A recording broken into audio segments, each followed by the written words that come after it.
Shafere kuzitha siphinde sikubingelele sikwamukele. This is Monday Sports Night khona la ku Soweto TV. Kamera lami nguSifiso Kuhle, uMelbest ngwamsimango. Namhlanje ke njengoba ke siyazi FIFA World Cup isiyeza iyaqala. Kuleshona namhlanje sikhuluma sibuzana nje ukuthi squad selections kuyaphambili yini ke into esilindele. Namhlanje ngiphethe uBongani Nyirenda okuyena ke football commentator and an analyst. Akahambi yedwa ukhona ke noSifiso Zulu naye futhi oyi football commentator nayo ke analyst. Make ngisikubingelele sinamukele uSport Night.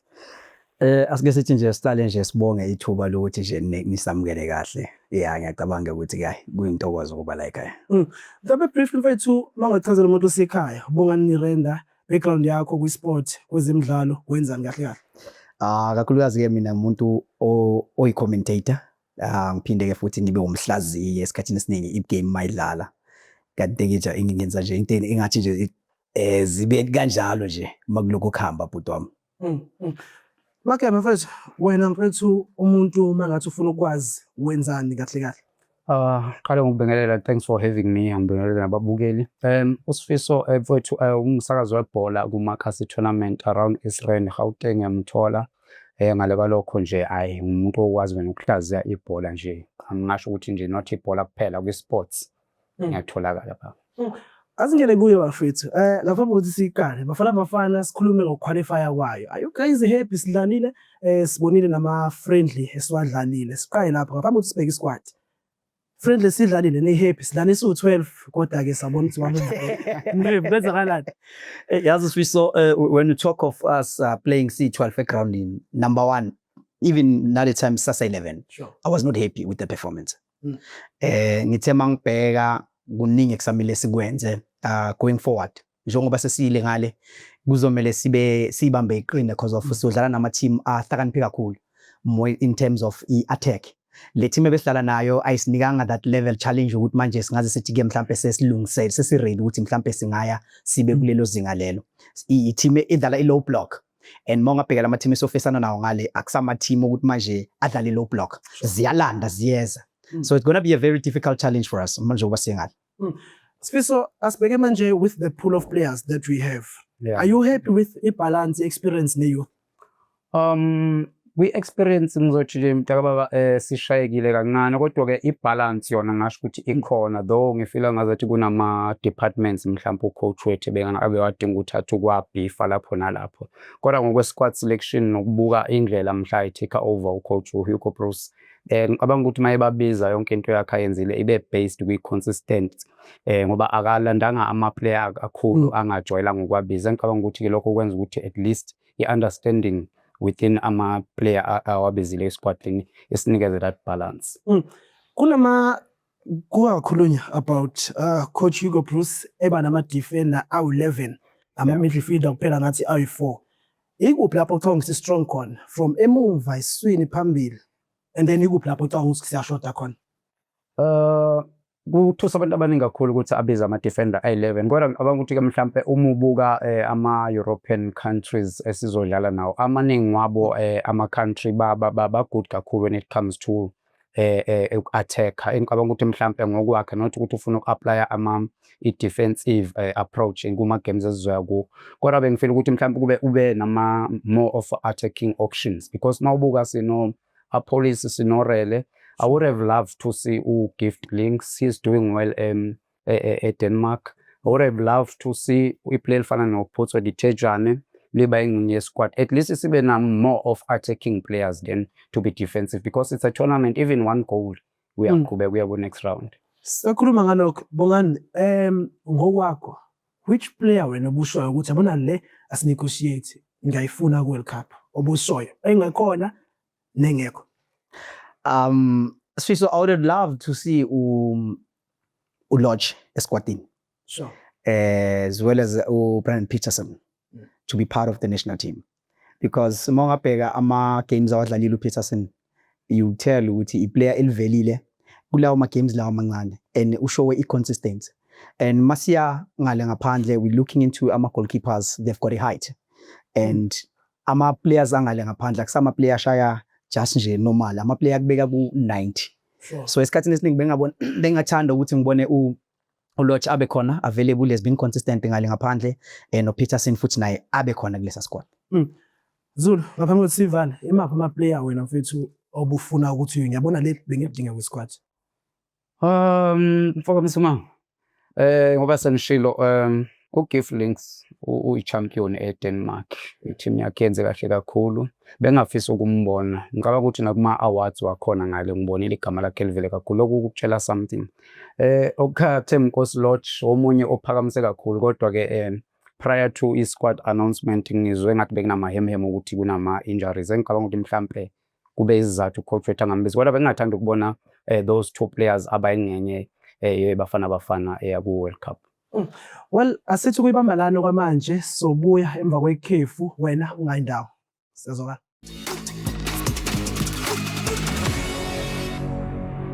Wonke umuntu mayihleli lapha ekhaya uyazibuza ukuthi kahle kahle lo mdlali lo engimthandayo yini engeke esquadini, omunye yasho ukuthi Bafana mina ngifuna ukuthi ithathe le ndebe, mina ngifuna ukuthi yokumkhumula jezi. Asazi wena ukuthi ucabanga lapha ekhaya, abanye bababukeli bethu basichazelile ukuthi bona ba-expecteni kuBafana. Bheka lokhu siyabuya.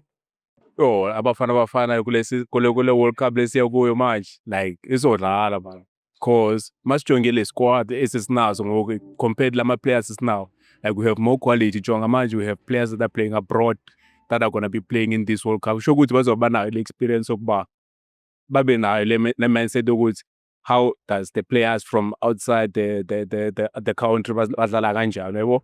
Bafana yenza kahle for as long as you have Namaz Mfokeng, guys. Namaz Uratam Mfokeng, aka President Yamatuke Simnandi. I think we can take this. The Bafana is going somewhere. But if he can change, we are not going anywhere. Remember now, when we are going to World Cup, we are going to play with the superstars. Like Sadio Mane, Mohamed Salah, those guys play big game, big tournament. Who plays Man City? See, we have a good team in Bafana. We have qualified without any challenges. We could have long qualified, in fact. You know that they docked us 3 points. So we really qualified long time. But yeah, I think it was a good dress rehearsal in the Cup of Nations for us to see our challenges and where we are strong at and where we're good at. Well, uyizweleke nawe ukuthi abanye abantu ba-expecteni kuyona iBafana. But then, now my expectations, and abonakala ngathi omunye ngathi makhulu, omunye ngathi hayi vele kufanele senze kanjani. Ngicabanga ukuthi abantu bathini?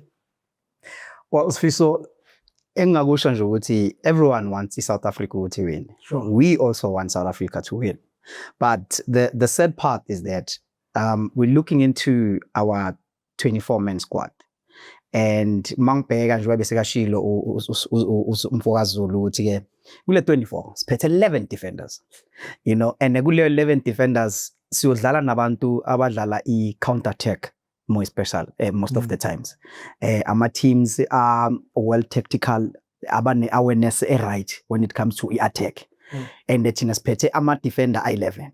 So meaning already for me na the way ngibona ngakhona, even if bengifuna ukuthi siwine si-country, si-nation, we're also looking into ukuthi kulabantu aba-11 who's going to take responsibility and say I'm going to take the game to the opponent. You understand? And mawuthi futhi uyabuya futhi labantu mabeza nebhola bazobe beza kithi straight. So meaning thina nje zisuka sebhandini ses under pressure, asikakenzi next under pressure, we've got 11 soldiers abazo defend the country.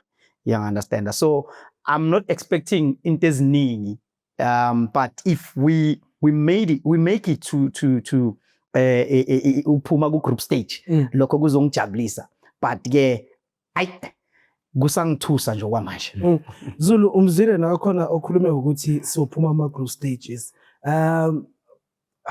Sine Mexico, sine South Korea ekhona lapha kwi group yethu. Iliphi iqembu noma ubhekile mfethu makuthi okay leli singathatha mhlawumbe i-draw ku-Mexico sishaye South Korea, iliphi iqembu mawubhekile ukuthi leli singazenzela? For Msimang, ukukhuluma ngegame eMexico bafo ngicabanga ukuthi sine unfinished business. Remember back in 2010 Udo Santos ascrapha igoli elihle lakashaba, so ngicabanga ukuthi nje ibhizinisi yethu neMexico ayikakapheli. So ngicabanga ukuthi it will be great for Bafana Bafana to opening a win against the host nation of which Mexico. So for mina, I'm fully behind nje South Africa. Whatever Bafana bayi-achievile so far, I'm happy. Na Hugo Bros umsebenzi awenzile mawukuyabuka. Baningi abo-coach bangena bahluleka ukuthi basithathe basiso ku-big stage, but kula mazwe esinawo lapha egroupini yethu, I believe ukuthi sizoya kumzuliswano olandelayo. Yeah. Asikhulume nge-technical team bafethu. Siyazi ukuthi ukudlala kwe-team phakathi laphana kusuke kunabantu aba-behind the scenes abasebenzayo. Lithini ithemba lenu uzokhumbula ukuthi sibe ne-situation kwangena ama-player awu-12 egroundini saba ne-situation kade buhomgwena.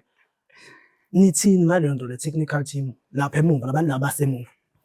Well, I believe we have a very strong technical team. Sure. For us having 12 players in the field of play, I can't say it was the fault of technical team. I'll put it into the match officials as well. You know, because how do you allow a team to go in the field of play having 12 players? You know, so our technical team is a strong technical team. They made sure that we get to the point where we are today, you know, and for that I give them a round of applause. And nakanjani ngisho ukuthi bayambheka uHugo Bros, kodwa ke inkinga yethu nje sinayo esibhekene nayo wena Sifiso ile ukuthi ngabe ama-player wethu esiwaselectile azokhona ukubackupa i-technical team yethu njengoba ba-backupa na. Sure. Sikhulume nge-success manje iBafana Bafana. Ngokwakho okufika kuphi kwiBafana Bafana lakho uzosho ukuthi nawe uthi yabona la iBafana Bafana iphushile ngokwakho ngiqale ngawe Zulu. Mawubuka ukuthi le i-first edition iBafana Bafana la ku-edwe khona ama-team from 32 to 48. Sure. Ukutshela ukuthi siseludo khalo. But ke njengokwami nje masingakhona ukuthi singene noma ku-last 16, ngicabanga ukuthi kuyobe kusebenzeke kakhulu. Lokho ngisho mubuka indlela esiqualifyayo ngayo, besikeze singena nama-permutations ukuthi ubani mayingazidlela ubani siyangena. Kulokhu siqualifye kahle. Lokhu ukutshela nge-preparation phase ukuthi umsebenzi obuwenziwa uHugo Bros ne-technical team yakhe mkhulu kakhulu. Mina kuyongithokozisa masingangena noma ku-last 16. Okungenzeka beyond that, hayi kuyobe kuyi-bonus. Ngokwakho mfethu ikuphi lapho mangathi masingafika la hayi siphushini? Mina think masingaphuma ku-group stage sizobe sisebenzile, because angeke kube lula ukuthi siphume kule group stage. Masikhuluma ngama-team afana nabo Korea, ama-team alandayo. IMexico on its own, you can remember 2010 we scored first but they came back. It shows ukuthi if we make it through that group stage, it will be an achievement for us. And again, on adding on that before Simming ukuthi iMexico nayo i-host nation, I doubt ukuthi kuzoba lula ngaleyo ndlela ukuthi ifune ukupower out of the tournament bese iyabukela. Ngesikhathi ngenxa yesikhathi mfethu ngifuna nje niphendule fast. Ukwabuza uMadala ukuthi okay sharp Mlando Lodge between Thembazwane really wena ucoach sacrifice abantu sacrifice abantu between Thembazwane and Lodge. Thembazwane no really okay. Lodge sure. For Lodge I'll sacrifice Orele. The reason why ngisho kanjalo is because of in kule game esiyabuya idinga experience and iyamdinga umuntu ofana noMshishi. If he's 100% fully fit, une right ukuthi abe lapha ayodlala. That's a very interesting one. Ngizothi nami I will go for uMshishi for experience. Simbonile not so long iSundowns i-crown ama-champs we-CAF. Ukutshela noma engadlalanga kangako i-presence yakhe with-dressing room, that alone ikutshela about the great Shikapala.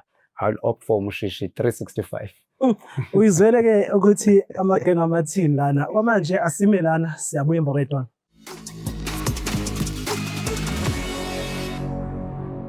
Asibide sikamukele ku-Monday Sports Night. Sibonga ukuthi usahleli nathi khona la ku-Soweto TV. Njengamanje ke sisobheka ama-team akhona la e-Africa, ama-team afana nabo Senegal, Morocco. Nokuyibona ke akhona ukuthi yiyiphi esithi masibhekile efuna ke esibona ukuthi lena izohamba iziyofika. Uyakhumbula ngo-2010 sasibagana mhlambe singaba iMorocco singathini Borocco something, mara sifuna ukubheka lokho. Kodwa ke asizoyena lapha ekhaya kuqala ukuthi thina team ya pele ke South Africa ne mare naneng South Africa go nane e ya pele lo se tlama khutle go khutle le Frosla a ka mahanyane side le eng ke Ivory Coast ke nana gore naneng ke tsona dinaha tse sharp obvious ba Senegal why ya Senegal fela yeah fela yeah. South Africa. It's got to be Ghana Why Ghana? because they're a better side. No, they're not. No. Bafana. Yeah, Bafana is going to go far. Because of Hugo Bruce, maybe. Who? Hugo Bruce, maybe. Tata my chance, we don't know. But I don't think they'll come out the group though. I'm going to go for Morocco. Why Morocco? Morocco is a good side. They've proven they've done well in African Cup of Nations. I think Morocco to win the World Cup.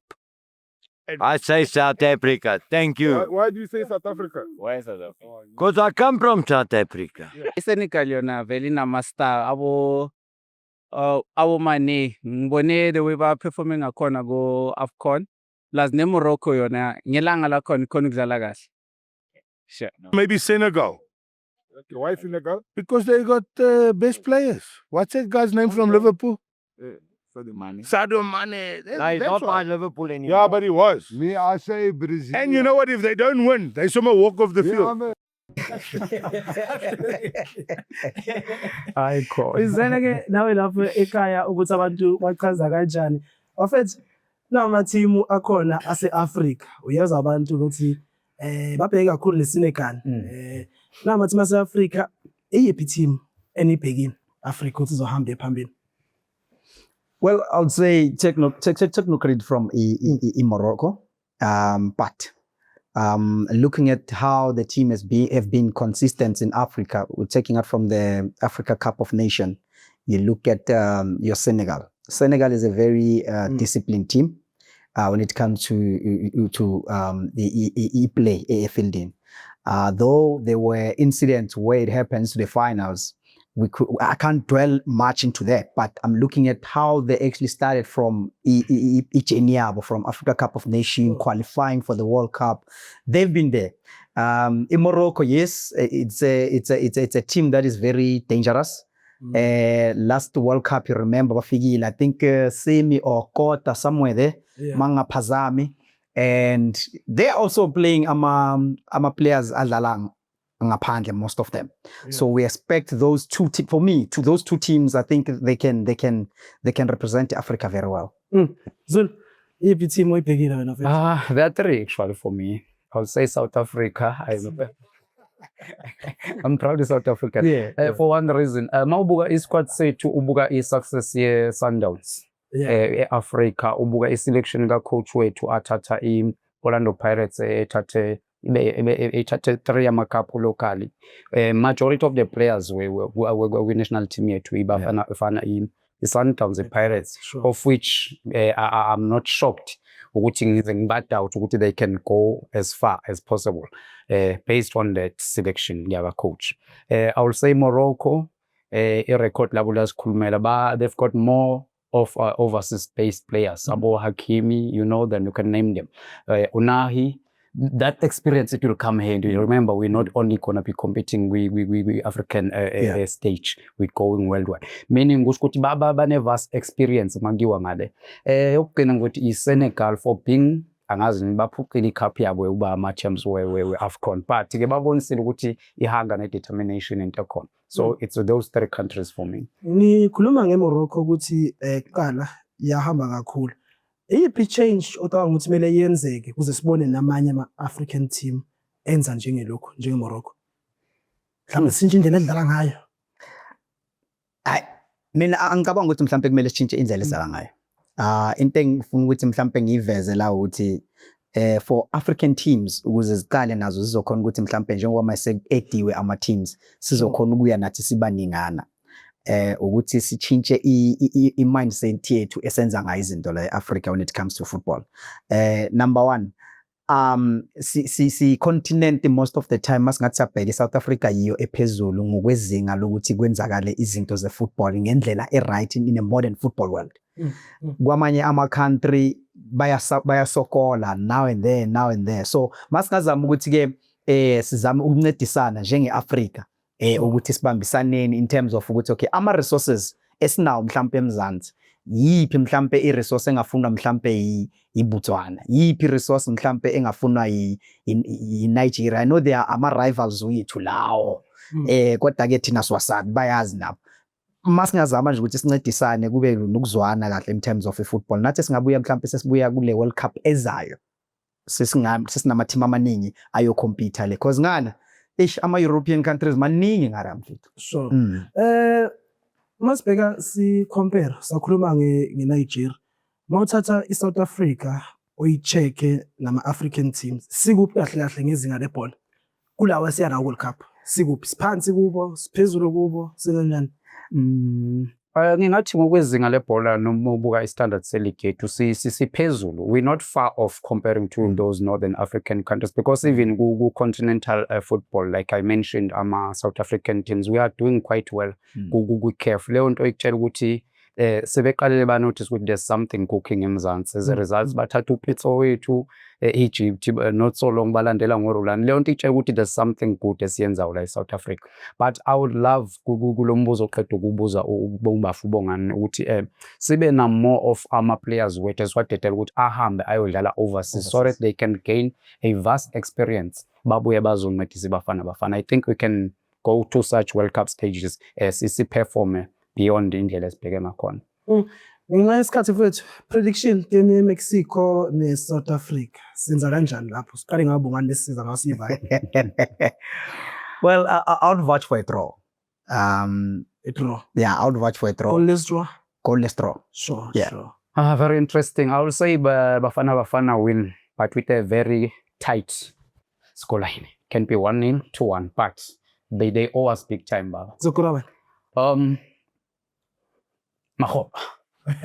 Mangasese will score us. Yeah. Well, uyizele ke la uthiwa ke ubahopa la uzokora. Ubafo uthi yena ngabheka idraw, ubafo uthi angawina. Sivala lapho sibonga kakhulu ukuthi ubulokhu uhleli nathi. Khumbula ukuthi njalo ngomsombulungu ngayo kwe 9:30 izobe ikhona Monday Sport Night. Ngihamba mina batshele kasi la kufiso bese TV. Bye.